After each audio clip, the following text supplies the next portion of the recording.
Hey, Pastor Julian here with Central's Devotion for today. I hope you're doing well. We're in the season of Lent, so we're going to look at a Lenten passage.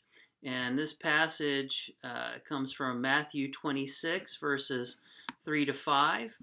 And just to set up the plot here for you, this is going on during Passover week, and Jesus has already come to Jerusalem on a donkey. And on Palm Sunday, he has gone into the temple and cleansed the temple, flipping over tables and in anger about the money changers and what was going on in there. And Jesus has done a lot of teaching, shared a number of parables, and he is going to be heading out to Bethany.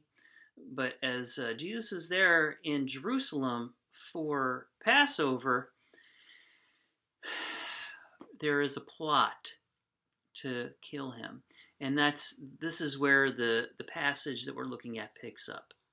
This is Matthew 26, 3 to 5. This is what it says. Then the chief priests and the elders of the people gathered in the palace of the high priest, whose name was Caiaphas, and plotted together in order to arrest Jesus by stealth and kill him.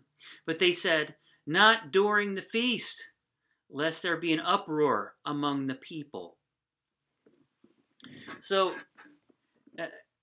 as we look at this, all right, we see that there are chief priests, those who teach in the temple, or the religious leaders, and they're the ones who should be, they're the ones that should be kneeling at Jesus' feet, following him around, learning from him, and submitting to him in everything that he says. They're the ones that should be doing it the most, and they aren't. And not every priest. Some did. Some really loved Jesus and followed him. But this is a sect of them, including the high priest Caiaphas. And so they gather together because they want to stop Jesus' influence, which is growing and growing. They don't like it. It's contrary to some of what they want and what they're teaching and their control over people. See, Jesus did some pretty radical things. They saw his triumphal entry into Jerusalem, and how the people came out and they were screaming Hosanna, Hosanna, and worshiping him. The cleansing of the temple, Jesus flipping over money tables. Whenever money is involved, things get real. Things get real. And they really didn't like that. Jesus sparred with the Pharisees and condemned things that they were saying and doing, and he called them a brood of vipers. And Jesus did other radical things. He healed on the Sabbath day, and he ate with sinners, and he comforted prostitutes. They didn't like any of this. And Jesus' gospel, which was beautiful and a gospel of love, they wanted to put an end to it. They wanted to put an end to it. And so that's what they did. They plotted together. Behind all this, obviously, is the dark forces of Satan and the world.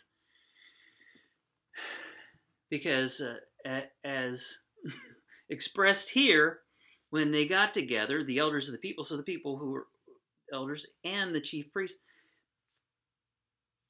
they wanted to arrest Jesus stealthily, and they didn't want to do it during the feast because they didn't want to cause an uproar among the people. They knew the influence that Jesus had, and the people loved him and followed him wholeheartedly. And they didn't want to upset people. They wanted to do it stealthily, and that is how Satan works. He likes to work under the radar so that you don't even know what he's doing and what he has planned. And before you know it, his plan has already come to fruition, and the damage has been done. And you don't want that. You don't want that. You want to be cognizant that he is at work. And they wanted to kill Jesus. They wanted to kill his influence. So,